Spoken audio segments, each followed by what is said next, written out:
Bonjour à tous. L'armée américaine chercherait-elle un moyen de contrôler le climat? C'est la question qu'on se pose aujourd'hui dans e-reportage. Contrôler le climat en déclenchant par exemple des cyclones ou en provoquant des sécheresses. L'idée paraît farfelue et pourtant, en plein Alaska, l'armée américaine développe depuis plusieurs années un programme de recherche scientifique et militaire sur l'ionosphère. Alors fantasme ou réalité, voici l'enquête d'Audrey Avram sur un récit d'Adrien Pinon. Et si un jour nous pouvions contrôler le climat? Nous sommes en Alaska, au milieu des glaces. Derrière ces grilles, sur plus de 20 hectares, se trouve une base de l'armée américaine.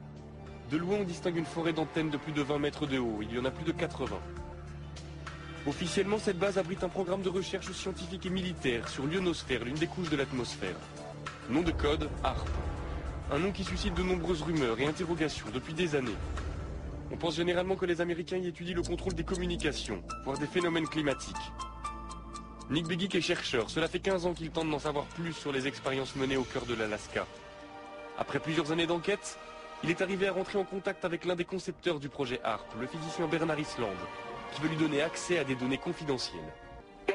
Ce qui est apparu à la lecture de ces brevets concernait des recherches pour manipuler le climat, des manipulations climatiques, voire même des manipulations de l'environnement de manière très particulière, tout ça pour des applications militaires. Manipuler le climat, cela paraît impensable. Mais être capable d'envoyer un cyclone ou une sécheresse chez ses ennemis, cela ressemble à l'arme absolue.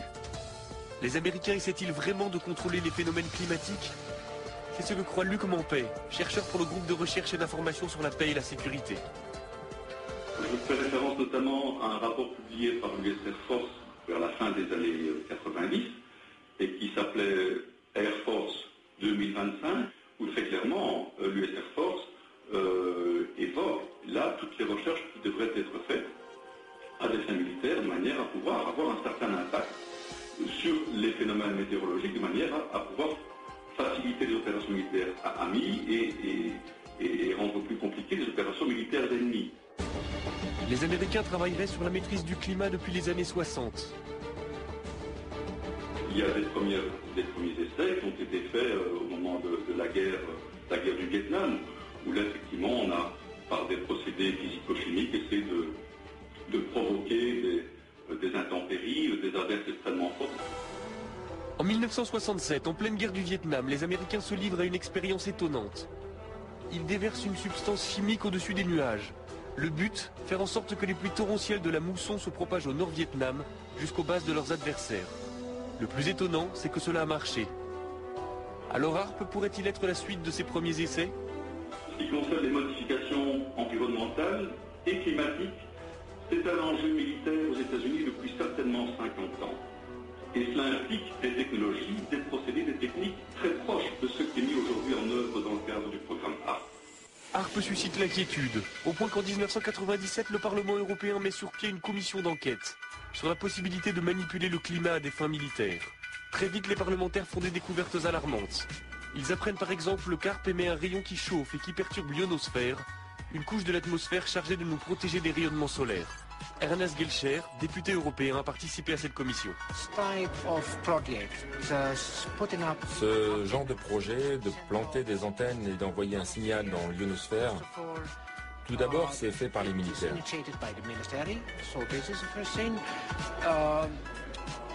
Ils ne savent même pas quel impact ces expériences pourraient avoir.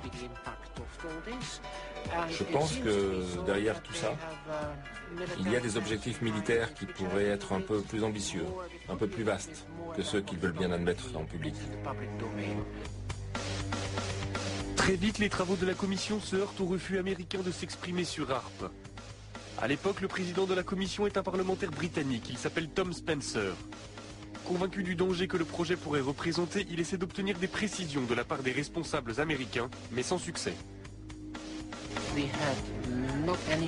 Nous n'avons eu absolument aucun contact avec les Américains.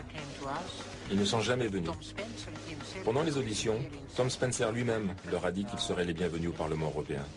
Pour rencontrer les députés européens, ils n'ont jamais répondu. Je crois qu'ils ont délibérément décidé de faire la sourde oreille, d'ignorer le sujet et de ne pas en parler.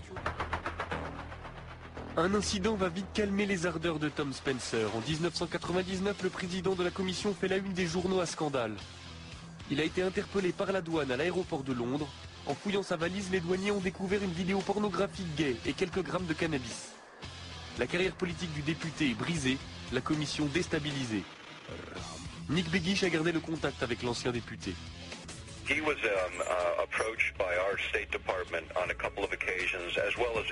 Il a été approché par les autorités américaines plusieurs fois, comme tous les membres du comité. On lui a demandé de ne pas organiser ses auditions. Il a refusé et même accéléré la procédure.